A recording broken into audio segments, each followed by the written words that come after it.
आवाज़ पाकिस्तान चैनल की तरफ से खलील चांडियों का सलाम। पाकिस्तान की सियासत का अलमिया ये है कि जब भी सेनेट के इलेक्शन शुरू होते हैं तो उसमें जोड़ तोड़ शुरू हो जाती है। तो इस दफ़ा जोड़ तोड़ के माहिर जहांगीर तरीन साहब एंड हो चुके हैं। तो इस हवाले से आज हम बात करेंगे असद नवाज चांडियों साहब से, और अजहर चांडियों साहब हमारे साथ हैं। इनसे हम इस टॉपिक पे बात करेंगे कि सेनेट इलेक्शन की गहमा गहमी अरूज पर है और अपोजिशन जो है इस पर पुर उम्मीद है। तो इसके बारे में खान साहब आप क्या जानते हैं? देखिए जी, पहली बार हुआ है खलील भाई के सेनेट इलेक्शन में इतनी गहमा गहमी हो। हर 3 साल बाद पाकिस्तान में इलेक्शन होता है, लेकिन इतनी गहमा गहमी ना अपोजिशन की तरफ से ना ही हुकूमत की तरफ से होती है जितनी इस बार हो रही है। उसकी अहम वजह यह है कि यूसुफ रज़ा गिलानी को अपोजिशन ने बतौर कैंडिडेट इस्लामाबाद की सीट के लिए नामजद किया है। और पीडीएम जो है, जिसमें फजल रहमान साहब हैं, असद जरदारी साहब और नवाज शरीफ साहब, इन्होंने पूरा जोर लगाया हुआ है कि हमने ये सीट गवर्नमेंट से जीतनी है। तो इस वजह से बहुत ज़्यादा गहमा गहमी है और बेहतर रिजल्ट लेने की कोशिश दोनों पार्टियां, हुकूमत भी और अपोजिशन भी, ये कर रहे हैं। मैं ये समझता हूँ कि गिलानी साहब के कैंडिडेट आने से जो है ये इलेक्शन की रौनक जो है वो बहाल हुई है, या उसे आप कह सकते हैं कि गहमा गहमी बढ़ गई है। सही जी। अजहर साहब, आप इसके बारे में क्या जानते हैं? सबसे पहली बात तो ये है कि ये जो इलेक्शन है, सेनेट का इलेक्शन, ये चाहे हुकूमत हो, पीटीआई हो या पीएमएलएन या पीडीएम जिसको कह सकते हैं, उनके लिए एक रेफरेंडम है।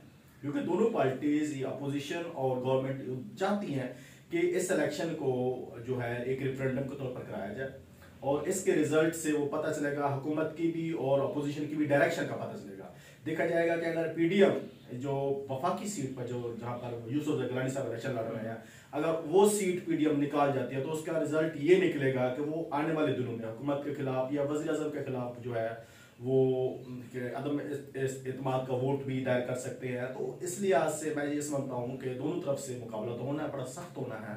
और आपको ये भी पता है कि जब भी इलेक्शन होते हैं पाकिस्तान की सियासत के अंदर, तो जो प्लस पॉइंट होता है वो गवर्नमेंट को होता है। इस दफा भी गवर्नमेंट को मेरे ख्याल में प्लस पॉइंट रहेगा। सही जी। खान साहब, जहांगीर तरीन साहब जो हैं वो हफीज शेख की कम्पेन कर रहे हैं।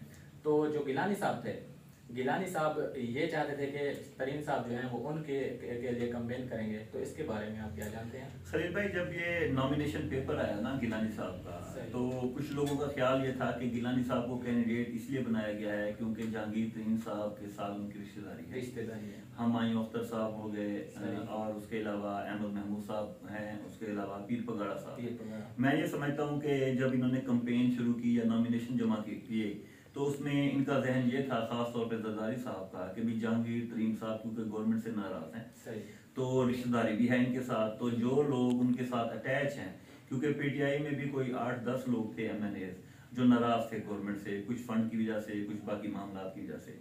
तो इनका अपोजिशन का ये ख्याल था कि अगर हम गिलानी साहब को कैंडिडेट ले आते हैं तो उससे जहांगीर तरीन साहब, पीर पगाड़ा साहब, ये लोग क्योंकि हिमायती हैं गवर्नमेंट के, ये लोग भी गिलानी साहब की वजह से हिमायत करेंगे और हमें प्लस पॉइंट मिल जाएगा और हम आसानी से जो है सेनेट की सीट निकाल लेंगे। लेकिन जैसे आपने कहा कि वो हफीज शेख साहब की कंपेन पे आ गए। अब उसकी अहम वजह यह है कि कंपेन में जो मेरी इतलात हैं कि इमरान खान साहब ने उनको फ़ोन किया जहांगीर तरीन साहब को। उसके अलावा हफीज शेख साहब का रब्ता तो पता शुरू से ही उनके साथ था, ये नहीं कह सकते कि इलेक्शन की वजह से था, उनका रब्ता उनके साथ था। उसके अलावा 2-3 और लोग जो करीबी हैं जहांगीर तरीन साहब के, उनको भेजा गया जहांगीर तरीन साहब के पास कि मेहरबानी करें, आप हमारी कंपेन करें, हमारे पार्टी के ऊपर मुश्किल वक्त है और आप हमारे साथ जो है हफीज शेख के साथ लोगों के पास जाएं, एमएनए जो नाराज हैं उनको मनाएं। और मैं समझता हूँ कि गिलानी साहब के लिए थोड़ा मुश्किलात तो आई हैं जहांगीर तरीन साहब के इस तरह इन होने से, लेकिन बहरहाल अपोजिशन अब भी पुरुमीद है। उन्होंने एमकेएम को भी साथ मिलाने की कोशिश कर रहे हैं, गवर्नमेंट भी कोशिश कर रही है। कल बल्कि 2 दिन पहले एमकेएम के पास वफद गया है गवर्नमेंट की तरफ से, उनके मामला भी अंदरून खाना कुछ ठीक नहीं है, लेकिन लगता है कि पीपल्स पार्टी टफ टाइम देगी गवर्नमेंट को। अगर जहांगीर तरीन साहब कंपेन ना भी करे तो फिर भी पीडीएम जो है वो टफ टाइम देगी। सही जी। अजहर खान साहब, इसके बारे में आप क्या जानते हैं? जी खलील साहब, सबसे पहले मैं आपको बता दूं कि ये जो इलेक्शन हो रहा है ना, सेनेट का इलेक्शन, ये बुनियादी तौर पर सिर्फ पीटीआई और अपोजिशन के दरमियान नहीं है। मैं ये समझता हूँ ये सबसे बड़ा जो इलेक्शन है खुद जहांगीर तरीन साहब की ज़ात के लिए है। जहांगीर तरीन साहब आपको पता है कि वो बहुत सारे केसेस में हैं, उनके ऊपर शुगर स्कैंडल का केस भी चल रहा है, बहुत सारे ऐसे मामला दूसरे भी हैं। एक तो उनको खुद को क्लियर करवाना है क्योंकि वो एक बिजनेसमैन इंसान है, उनका अपना कारोबार है, इस वजह से उनका बहुत ज़्यादा लॉस हो रहा था। सबसे पहले उनका लॉस तो आपको पता है, अगर वो हुकूमत से दूर हटेंगे, उनके ऊपर केसेस बनेंगे, इम्यूनिटी नहीं मिलेगी, तो उनके जो अपना बिजनेस है वो डिस्टर्ब हो रहा था। तो वो भी एक है। दूसरी चीज़, अगर जहांगीर तरीन साहब जैसे आप कह रहे हैं कि हफीज शेख साहब किस कंपेन कर रहे हैं, उन्होंने हफीज शेख साहब की कंपेन करनी थी। रीज़न ये है कि जहांगीर तरीन साहब ही हफीज शेख को लेकर आए थे पीटीआई में। आपको याद होगा जब असद उमर साहब को हटाया गया था, हमने हवाला भी दिया था खान साहब ने कि पहली वीडियो है हमारी कि जो हफीज शेख है उसको लाने वाले भी जहांगीर तरीन साहब, तो साफ ज़ाहिर उनकी कंपेन करनी थी। लेकिन मैं ये समझता हूँ कि यहाँ पर जहांगीर तरीन साहब खुद जो है एक मुश्किल में फंस चुके हैं। एक तरफ से फैमिली है, अपना खानदान है, और दूसरी तरफ से जो है वो हुकूमत है और उनके साथ वो जो है ताल्लुक है। मेरा ख्याल है कि जहांगीर तरीन साहब कंपेन तो करेंगे लेकिन उतनी जो है ना गहराई में या उतना डीपली जिस तरह उन्होंने वज़ीर आज़म साहब के लिए की थी उस तरह नहीं करेंगे। मेरा भी खलील भाई इसमें यही राय है कि जहांगीर तरीन साहब बज़ाहिर तो नजर आ रहे हैं कंपेन में, लेकिन मेरा ख्याल आपसे मैं इत्तेफाक करता हूँ कि यही है कि वो दिल से कंपेन नहीं करेंगे या जितनी उन्होंने पहले कोशिशें की पीटीआई के लिए, क्योंकि उनके जख्म अभी ताज़े हैं। उनके साथ जो पीटीआई में हुआ, जो गवर्नमेंट ने उनके साथ किया, लेकिन बात फिर वही आ जाती है कि एक बिजनेसमैन जो है वो फिर अपने इख्तलाफात को ऊपर से कुछ डालकर अपने बिजनेस को देखता है। उनके खिलाफ इंक्वायरी चल रही है, उनके खिलाफ बाकी मामला हैं, बज़ाहिर वो कंपेन नजर आ रही है, लेकिन मैं भी इसी बात से इत्तेफाक करता हूँ कि दिल से वो कंपेन नहीं करेंगे। सही। अच्छा खान साहब, जहांगीर तरीन साहब और इमरान खान साहब के मामला दुरुस्त हो चुके हैं, इसके बारे में आपकी क्या राय है? देखिए जी, सियासत मफादात का खेल है। अब इमरान खान साहब को अपना मफाद चाहिए था तो उन्होंने रब्ता भी किया, लोगों को भी भेजा। मैं नहीं समझता कि उनके मामला ठीक हो गए हैं, लेकिन क्योंकि पीटीआई के वर्कर तो हैं जहांगीर तरीन साहब और उन्होंने पीटीआई के लिए बहुत कुर्बानियाँ भी दी हैं, और हफीज शेख के साथ जैसे अजहर भाई ने कहा कि ज़ाती ताल्लुक भी उनका है, तो इस वजह से वो इन ज़रूर हुए हैं, लेकिन मैं नहीं समझता कि मुकम्मल तौर पर उनके मामला ठीक हुए हों।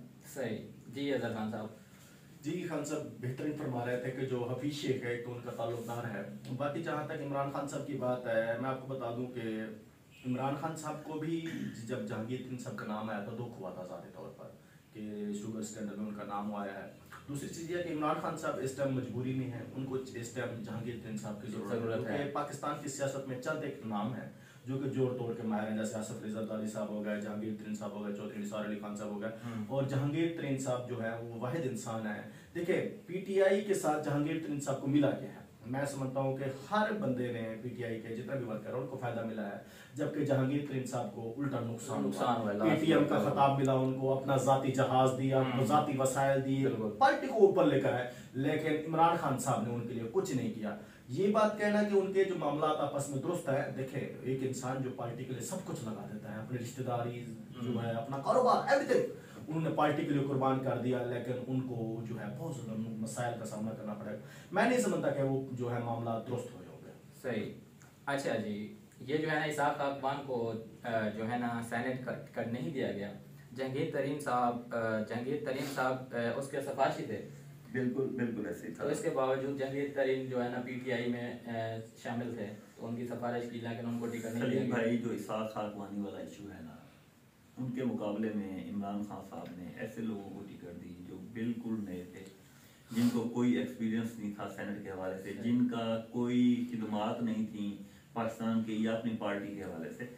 इसाक खाकवानी साहब के सफारशी थे जहांगीर तरीन साहब कि भी इनको टिकट दिया जाए। अब सब कुछ लोग सवाल ये करते हैं कि जहांगीर तरीन साहब को तो इमरान खान साहब अपने मफाद के लिए ले आए हैं, अब इसाक खाकवानी की टिकट क्यों नहीं मांगी उन्होंने जहांगीर तरीन साहब ने? तो फिर वही बात पिछले सवाल वाली आती है कि अगर उनके मामला आपस में ठीक होते तो वो अपने मफादात के लिए पार्टी अगर उनको इस्तेमाल कर रही है तो ये जरूर शर्त रखते कि आप इसाक खाकवानी को टिकट दें। लेकिन जहांगीर, मजे की बात यह है कि जहांगीर तरीन ने ना ही इमरान खान साहब को और ना ही किसी पार्टी के आला ओहदेदार को कहा है कि आप इसाक खाकवानी को टिकट दें। और पीटीआई में सबसे बड़ा इशू भी यही है कि टिकट के मामले में इमरान खान साहब किसी की नहीं सुनते, वो अपनी मर्जी करते हैं हर मामले। जितनी भी टिकट ये दी गई आप देख रहे हैं सब लोगों को, कोई भी काबिल ऐसा बंदा नहीं है जो एक्सपीरियंस रखता हो सेनेट का या असम्बली का। नए नए लोगों को टिकट दे दी है। खाकवानी साहब का इशू ये है कि जहांगीर तरीन साहब के वो बहुत करीब है, लेकिन यही फिर वही बात कि जहांगीर तरीन साहब ने क्यों नहीं मांगी टिकट। उसकी वजह यह है कि उनको पता था कि अगर मैं मांगूंगा तो फिर भी नहीं मिलेगी। बंदा सवाल भी उसी को करता है जहाँ से उसे उम्मीद हो कि मुझे यहाँ से कुछ मिलेगा। तो मैं समझता हूँ कि वो पिछले सवाल वाली बात, पिछले सवाल का जवाब इसमें भी आ जाता है कि मामला अभी ठीक नहीं हुए, बस लोगों को दिखाने के लिए बज़ाहिर कि भी हम एक दूसरे के साथ ही हैं और एंट्री हो चुकी है उनकी। जी अदा साहब, आप जी खलील साहब, बेहतरीन आपका सवाल है कि सबसे पहले तो ये देखें कि जब इसाक खाकवानी साहब वो डिजर्व करते थे पीटीआई के लिए। बदकिस्मती से मैं ये कहूँगा कि अलमिया है पीटीआई का। मैं तो नून लीग और पीपल्स पार्टी को मोरद इल्ज़ाम ही नहीं ठहराता। वो अगर उनके बारे में कहा जाए तो वो तो खानदानी पार्टियां, भुट्टो के बाद भुट्टो चलाएगी, लेकिन इमरान खान साहब की पार्टी वाहिद पार्टी थी जिसमें उम्मीद थी कि हमें कम अज कम डेमोक्रेसी इन द पार्टी अगर नजर आ गया तो इमरान खान साहब की पार्टी में नजर आ गया। बदकिस्मती से इसाक खाकवानी साहब की बड़ी जो पार्टी की खिदमत है उनको टिकट नहीं दी गई। और तो सुनने में तो ये आया था कि इसाक खाकवानी साहब की सिफारिश जहांगीर तरीन साहब ने तो नहीं की, लेकिन जहांगीर तरीन साहब ने एक और किसी के मामला की बात किया तो उनसे कहा गया कि आप ऐसा करें, किसी की सिफारिश ना करें, हम आपके बेटे को टिकट दे देते हैं। जबकि वो एक लॉलीपॉप था, क्योंकि आप देखा जाए तो सेनेट के इलेक्शन के लिए एक फिक्स एज होती है जो कि जो अली तरीन साहब की नहीं थी। सही, बिल्कुल। वो तो बन नहीं सकते थे। सिर्फ ये बताया गया कि हम अगर आप कहते हैं तो आपको बेटे को दे देते, ये कर देते, वो कर देते। बहरहाल इसाक खाकवानी साहब को टिकट ना देकर मैं समझता हूँ कि पीपल्स जो पीटीआई है उन्होंने गलती भी की है। और बाकी जहांगीर तरीन साहब कैंपेन चलाएंगे, लेकिन वो उस तरह दिल से नहीं चलाएंगे। सही जी। खान साहब, क्या तरीन और गिलानी साहब की रिश्तेदारी रंग लाएगी? देखें जी, रंग लाने के लिए तो जरदारी साहब ने टिकट दिया था उनको। अब रंग में भंग जो है वो डल चुकी है इमरान खान साहब की वजह से। बहरहाल देखें जी, रिश्तेदारियां हैं इन लोगों की, ये कुछ पता नहीं है, कुछ पता नहीं है कि एंड टाइम पे क्या हो। ठीक है जी। अब जहांगीर तरीन साहब इन तो हैं, लेकिन रिश्तेदारी भी है। अहमद महमूद साहब के बहुत करीब इख्तिलाफात थे, फिर अब सुलह भी हो गया, बिजनेस इनके इकट्ठे हैं। और अहमद महमूद साहब और गिलानी साहब बिल्कुल एक ही हैं। और पिछले दिनों वो जरदारी साहब को मिलने के लिए गिलानी साहब गए तो अहमद महमूद साहब कल या परसों की बात है। तो देखें जी, डाउट तो है कि पीर पगाड़ा साहब के वोट और जहांगीर तरीन साहब के वोट चुप करके अगर खुफिया बैलेट होता है तो शायद वो पड़ जाए गिलानी साहब को। और गवर्नमेंट को भी यही डर है और अपोजिशन को भी यही उम्मीद है कि ये वोट हमें पड़ जाएंगे। सही जी। खान साहब, आप क्या जानते हैं इसके बारे में? जी खलील साहब, बड़ा जबरदस्त सवाल है। देखिए, जरदारी साहब सियासत का माहिर है, वो जोड़ तोड़ की सियासत का माहिर है, पाकिस्तान की सियासत को डीपली समझता है। बिल्कुल। उन्होंने, जैसा खान साहब अभी बता रहे, बिल्कुल सही फरमा रहता है कि गिलानी साहब को जो कैंडिडेट नामजद किया है इस वजह से किया है क्योंकि गिलानी साहब जो है, यूसुफ गिलानी साहब, एक तो वो शरीफ इंसान है, उनके पूरे पाकिस्तान में तकरीबन 2 ताल्लुक भी हैं। दूसरा, उनकी अगर देखा जाए तो जो ख़ानदानी ताल्लुकात पीर पगाड़ा के ख़ानदान से है, मखदूम अहमद महमूद के ख़ानदान से, दूसरा जहांगीर तरीन के ख़ानदान से है। असल में यूसुफ गिलानी को नामजद भी इसी वजह से किया गया है कि वो चाहते थे कि पीटीआई को, उनको पता था पीटीआई ने एक ना एक दिन जहांगीर तरीन साहब को रेंग में उतारना है। सही। जब वो रेंग में उतर आते हैं, आपको पता है जहांगीर तरीन साहब एक ऐसा सियासतदान है, जब उसका हवाई जहाज चलता है उसके जब तो फिर नहीं देखता, वो कोई भी एमएनए एमपी वो खरीद लेते हैं। तो उनको पता था कि अगर हमने यूसुफ गिलानी साहब को रिंग में उतारा उसका फायदा हमें ये होगा कि जो तरीन साहब है इतना खुलकर कैंपेन नहीं करेगा। और अभी भी आप देख रहे हैं कि तरीन साहब वाज़े अभी तक नहीं आए क्योंकि इलेक्शन को दिन थोड़े रह गए। और पीटीआई के लिए ये एक, मैं समझता हूँ इमरान खान साहब के लिए ये जो है एक सोचने की बात है कि ऐसा क्यों हो रहा है उनके साथ। इमरान खान साहब, जैसे खान साहब पहले एक दफा फरमाया था कि हुकूमती दोस्त और होते हैं, अपोजिशन के दोस्त और होते हैं। इस दफा भी वही कंडीशन चल रही है कि मैं समझता हूँ कि ये जो इलेक्शन है बड़ा टफ होने जा रहा है और यूसुफ गिलानी भी आसानी से नहीं आएंगे। जी, खान साहब ने बहुत ही इसका बेहतरीन जवाब दिया है कि जो गिलानी साहब की और तरीन साहब की रिश्तेदारी है वो हो सकता है कि रंग ले आए, लेकिन अब हुकूमती हवाले से भी देखा जाए तो जहांगीर खान साहब को पहले बहुत झटका दिया है हुकूमत ने। तो इस हवाले से वो जो है ना अपनी गहरी दिलचस्पी की वजह से जो है ना किसी के साथ खुलकर सामने नहीं आएंगे, जो कुछ भी करेंगे वो खुफिया अंदाज से कर सकते हैं। जी वस्सलाम।